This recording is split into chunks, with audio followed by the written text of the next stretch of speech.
Hell Let Loose just did a Q&A and there were some really interesting questions and answers.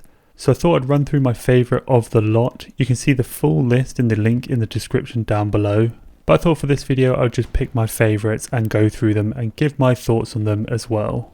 So we've got to start with the elephant in the room, and that's the voice over IP bug that Hell Let Loose has been played with for some time now. And they kicked off their development brief with a statement saying that Vivox has been working hard and made several configuration changes to resolve the loss of comms, and Vivox will be continuing to make a few tweaks over the next 24 to 48 hours as we lead into the weekend. But they say they're already noticing an improvement and are seeing no mass drop events since these changes were made. So that's good. Hopefully this weekend pretty much the majority of those issues will be fixed, fingers crossed. And they also issued obviously an apology for the amount of time it has taken for them to address this issue. So leading on from that and getting into the actual questions, the first one, which is related, says, would it be possible to implement a way to increase/decrease command channel versus squad channel voice volumes?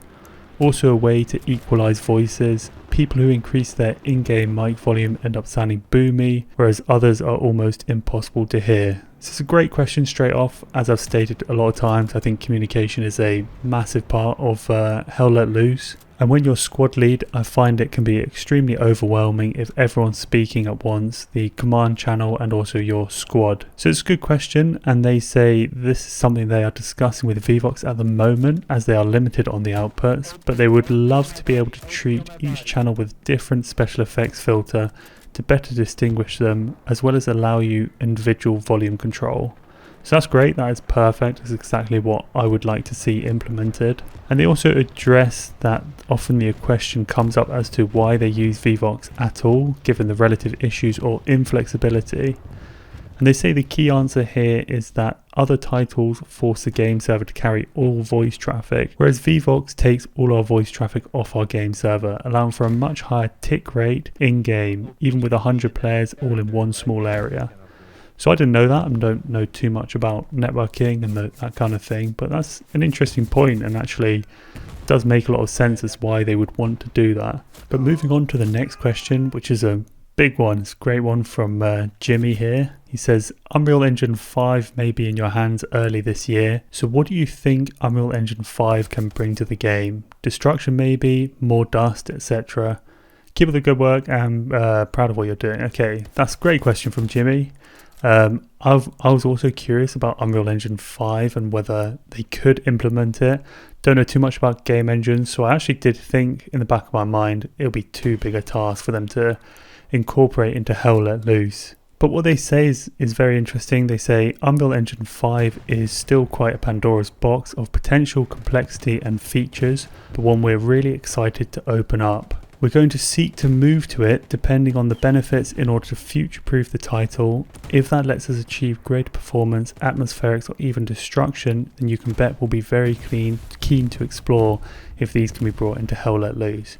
So, a great answer. I mean, that is really exciting for Hell Let Loose fans. The potential for Unreal Engine 5 to be used on Hell Let Loose, that would definitely future-proof the game and give you the impression that they're going to be in this for the long run.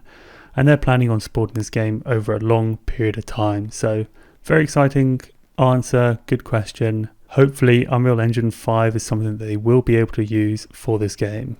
Right, next one. So, will Hell Let Loose be supported after you leave early access? So what I think this guy's asking is whether there'll be additional content added once it leaves early access and that kind of thing. And they say that once they leave early access, the team is poised to expand and continue as we always have, with the same or slightly larger flow of work as we've always had. And then they also say that if it's too fast, it becomes hard to do quality control, and too slow and the game will feel stagnant.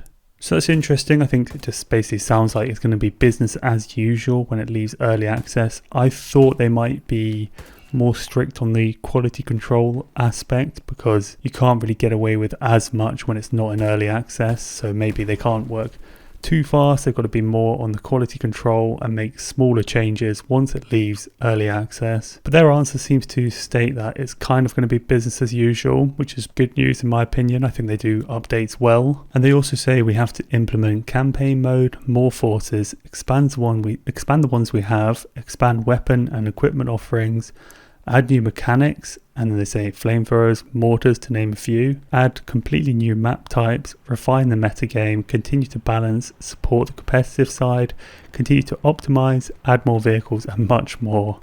So plenty on their plate. I hope they go full steam ahead and tackle what they've spoken about there, because that'd be great if they're able to work on all those different things. And they also finish this off with a really nice statement which says many of the most popular games on Steam are titles that have been out for more than 5 years.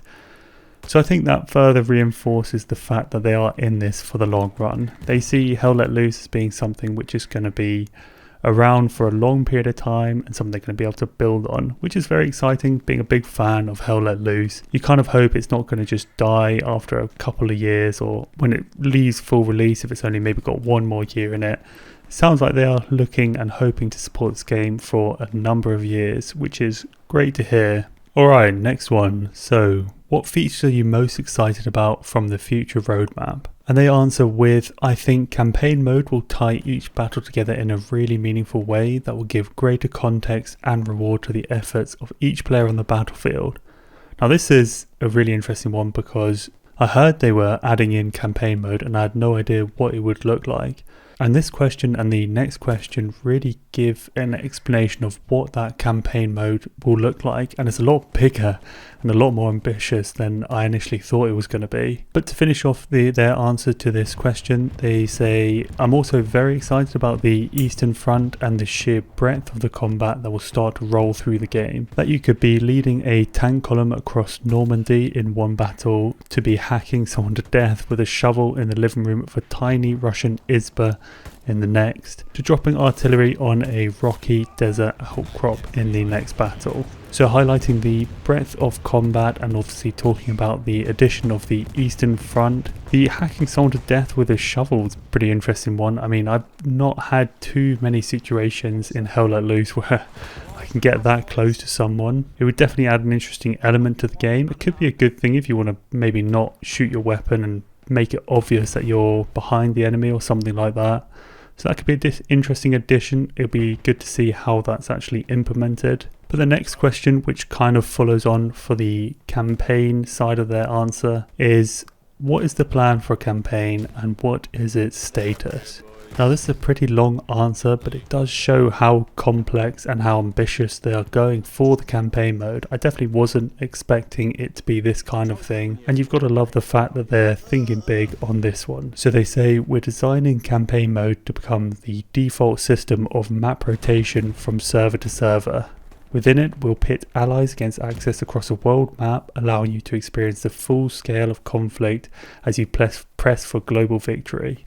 Essentially, a campaign will begin on a server and the first 5 minutes will be both teams observing a world map of different territories. We're thinking through the exact mechanics at the moment, but want to introduce an element of risk and reward to decision making in this screen. Will you choose to open your campaign by attacking it in the Beaches territory, choosing between Utah or Omaha? Or will you decide to begin in the far east as the Russian forces? We need the design to be flexible enough to allow us to continually add maps, as well as introduce variety and different stakes to each battle. We want resources to be fixed so that failing to maintain a good balance in one battle will affect the next one. In addition, the choice you make over whether you choose to attack on offensive mode, defend on offensive mode, or fight a warfare battle will similarly change the reward for victory or defeat. We have a huge number of variables that we're excited to introduce. We're currently just working over the design to make sure that it's both compelling, competitive, and balanced. It also needs to be able to house all current and future content. In any case, it will be a very, very large update post-launch, as it will be a very significant addition to the game. So yeah, this is way bigger than I thought it was going to be. It's actually quite hard to get my head around what this would exactly look like, so it's definitely one to keep an eye on and see as more details come out what that's going to look like. But very ambitious, very impressive that they're going for that kind of a thing. I mean, just on the face of it, it seems like that could work. It could be a really nice thing to have. I would have to see more details to be able to actually get a comprehensive thought on how it might play out. So next question, night combat. Do you have any plan to do any current maps but with night variants? If so, would flare guns also be looked at both as illumination and anti-tank/infantry variants? Quick answer, yes, we'll be bringing in a night mode in the future. We feel it'll need flare guns to brighten up long ranges and give unique purpose to the night environment. We don't want it to introduce a nighttime mode that just encourages players to increase their gamma. So yeah, that's a nice addition. I'll be happy with night combat as well. Could be cool to play games in a nighttime environment, so happy with that. I think it could actually help with fairly drastically changing the way you play the game, because it's so easy to take people out of range with some of the weapons that nighttime might give you that bit of cover so you can actually get in and encourage more close quarter combat. So that could be a really nice addition. I'm sure it's not too hard for them to add that in. Okay, next one, we've got a couple of short ones here. So are you guys looking into adding maybe a 1 to 2 minute preparation phase before a match starts to give people a little time to plan the attack and to figure out what roles are needed in a squad? And they just say, yep, this will be arriving in update 9. So yeah, it could be a good addition. Lets you fill out the squads, lets you decide what you're doing just for a couple of minutes before the game starts, so it's not just working it out on the fly. So yeah, good one. Make sure everyone spawns in the same place. Happy with that addition. Right, so next question. Back during the backing process of Hell Let Loose, adding in the Pacific was a potential goal that wasn't met. With the success of the game so far, do you think the Pacific may be added into the game sometime in the future? And they say, let's just say if things continue as they are, then we'd definitely be looking at introducing it. So good news. Hopefully we might be getting the Pacific as well. Needless to say, I think everyone will be pretty excited about that. We'll get a new faction, we'll get the Japanese, we'll get a lot of new battles. I think it's quite funny because they are kind of doing what Battlefield 5 should have done, but they're doing it in a much better way. Right, next one is the final question. Like I said, if you want the full list, check out the link in the description below. But this next one's an interesting one. It says, how do you figure out how to balance between realism and more gamey elements of gameplay? It's a great question. I always think that sometimes you can definitely veer too far one way or the other. It's pretty hard to get that balance right. And they say, yeah, it's always a very tough balance. It usually requires us boiling down the expectation of a feature or weapon and then considering how that could be best represented on the battlefield in a way that it complements or modifies other existing mechanics. A good example is the artillery. We felt it was important to capture the total power and devastation of it on the battlefield, and to do so we needed to introduce some limiting principles. Namely the need for teamwork in both placing marks, working with a loader and minimal game feedback that you're being successful. We'll always begin with what the absolute most realistic implementation would look like and then work it back to suit the gameplay. So that's an interesting way to approach it. They start with make it as absolutely realistic as possible, and then from there they maybe try and make it, right, what's actually a fun way of implementing this? They say fundamentally it has to feel fun and perform as close to expectations as possible, paired with an appropriate learning curve and devastating side effects. If artillery was incredibly easy to fire, then we'd have to lower its lethality, causing grenade-style explosions. If we make it too powerful, then we'd need to complicate it to the point where it was very inaccessible to use, lowering its presence on the battlefield. That is always the balance we consider who will want to use this. So I just thought that was a really nice behind the scenes look at what goes into actually trying to balance this game out and making it as realistic as possible, but also making it so it's still fun to play. It's a hard balance to get right. It's kind of nice to have a behind the scenes look as to how they actually approach that.